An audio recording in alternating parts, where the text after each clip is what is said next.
The Witcher was always destined to succeed, but the second season proved that the showrunners get what this mystical world is all about. And now, almost 5 months after its release, we finally have some behind-the-scenes footage that shows how they brought it to life. So let's dive in and see what it really takes to create this impressive series. First, Kaer Morhen wasn't built in a day. Earlier this week, the Witcher team released a behind-the-scenes look at how some of the sets and locations for the show were built. The video starts off with lead production and creature designer Andrew Laws taking us through some of the thought processes behind Season 2's aesthetic style and how they elevated things visually as compared to the first season. Of course, a lot of the show's second season takes place in Kaer Morhen, which is the current home base for the Witchers. However, while building this massive expansive castle for the show was obviously challenging, the real hard part was to make it look lived in. Now, we've seen how battered and run down the whole place is in Season 2. Like, the place doesn't even have a door anymore.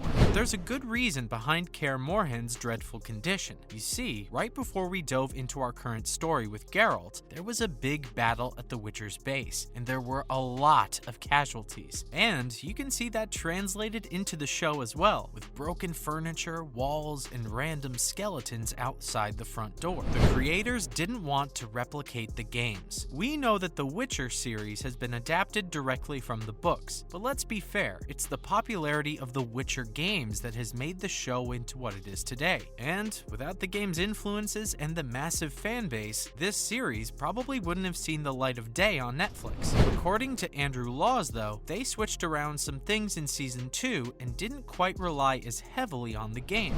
And yes, the world is still largely built and adapted from the books, but the showrunners put their own spin on top of it to make everything much more compelling. Why didn't they go with how things looked in the game, though? After all, there's a ton of detail to be found in Witcher 3: The Wild Hunt, especially when it comes to Season 2 locations like Kaer Morhen. Well, according to the people behind the project, they felt like players had already explored every single corner of that world and had spent hundreds of hours in it, so there was no point of recreating the same thing again and feeding it to the fans. And honestly, it makes sense, because new directions for this adaptation of The Witcher definitely do make things more interesting. Up next, the world of The Witcher has global influences. Now, when it comes to the architecture of The Witcher, we obviously see a lot of English and Nordic influences. After all, the series' fantastical land is kinda set around that Eastern European region, but the creators of the show didn't want to be bound by the shackles of these locations because, well, it's all arbitrary, so there's no reason to stick to a single region. And this is exactly why they made the decision to globalize the content and bring other cultures into the mix too. So, what's the end result? Well, for starters, Kaer Morhen is based on Indian fortress architecture. Oh, and there's a ton of buildings in the show that look like they've been pulled straight out of feudal Japan. Now, these things can feel silly if they're not coherent enough in the world, but as we've already seen in Season 2, not only do they fit into everything perfectly, but they also make environments feel richer. There's a lot less CGI in The Witcher than you'd expect. In later parts of the video, Andrew Laws walks us through some of the sets that the team built for Season 2, and honestly, we're blown away. He goes through places like Kaer Morhen and shows us the meeting room, the armory, and the lab, so kind of the whole thing. The most impressive part about it is that these are not disjointed sets made separately. It's all a part of this big mega set that they built for the show. But this Witcher base isn't the only structure that we get to see. Laws also takes us through Nivellen's mansion, which is where we spend an entire episode during Season 2. And again, much like the other locations, this one is also all physically built up, ready to go. According to Andrew, having all these mega sets ready to go makes it easier for the actors and the team to quickly jump between locations and shoot the scenes, so there isn't much of that rebuilding process between shots. And of course, this also cuts down the post-processing time by a considerable margin, as the team doesn't have to rebuild these places as CGI models. In an age where most big movies are shot in front of a green screen, it's actually quite pleasant to see someone actually trying and putting all this effort into making the show look authentic. However, despite their best efforts, not everyone is pleased. And now, Witcher fans don't like the showrunner's approach. Getting that behind-the-scenes insight into the set designs of The Witcher is pretty cool, but the comments to that video, not very cool. Yes, we know that video game fans aren't usually rational, but honestly, some of their grievances are kinda legit. For instance, one comment points out the fact that there's a skylight in the basement, and that the quote-unquote Great Hall is just 3 tables and a tree. However, some other criticisms were just made in plain ignorance. For instance, the video's comment section was full of people pointing out the fact that they still had skeletons of dead witchers just chilling outside. But of course, if they'd read the books, which is the source material for this whole thing, they'd know that the witchers left these corpses as a memorial after the attack by fanatics. But regardless of what anyone says, there's no doubting the fact that The Witcher has been incredibly successful for Netflix, and we can expect to see Henry Cavill's Geralt for many years to come. In other news, Westworld Season 4 finally gets a release date. It's been a strange past few years for fans of Westworld. This mind-melting sci-fi series that blew everyone's minds away during its first season has kinda lost steam. Of course, there are still many people who love the show, and it's still going great.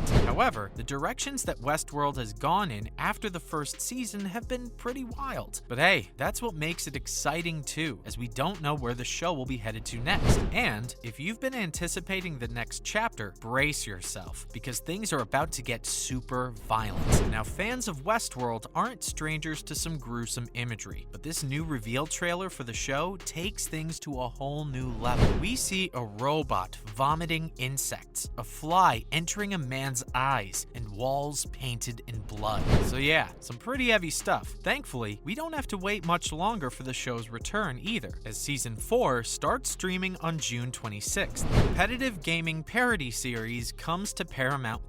Paramount has been making a big push lately to bring some original content and compete with the likes of Netflix and Disney. And as a part of that push, the streaming service has just announced a new series from the creators of American Vandal called Players. The series, which is slated for a June 16th premiere, is a parody of the competitive gaming scene, and the new reveal trailer shows exactly what that means. It's everything that you'd expect, with a young gaming prodigy joining an esports team of grown-ups who feel weird about having a kid in their team. Things really turn upside down though when the new kid steals their spotlight, and they have to kind of reconcile with that. In theory, this sounds like a fun time, but whether it's actually good or not remains to be seen. Star Wars Ahsoka begins production. Over the past couple of years, we've been treated to an onslaught of some incredible Star Wars TV shows. Everything from the final season of The Clone Wars to the Book of Boba Fett has been incredible. And as we gear up towards the premiere of Obi-Wan Kenobi at the end of this month, excitement for the Star Wars franchise is at an all-time high. So what better way to elevate that even further than by starting off another show about a beloved character? Of course, we are talking about Ahsoka, which is a spin-off Disney Plus series that will follow Ahsoka Tano's journey after The Mandalorian. The show has already started production, and if you look closely at the set photo shared by the Star Wars Twitter account, you might spot a little hat that belongs to none other than Dave Filoni. Now, while she might not be a Jedi, Ahsoka is one of the most compelling characters in the Star Wars franchise, as she was trained by none other than Anakin himself. Oh, and she's also met Luke Skywalker, which puts her in a very unique position in the galaxy far, far away. That's a wrap for this video. Do you want the Ahsoka series to focus on her relationship with Darth Vader or something else entirely?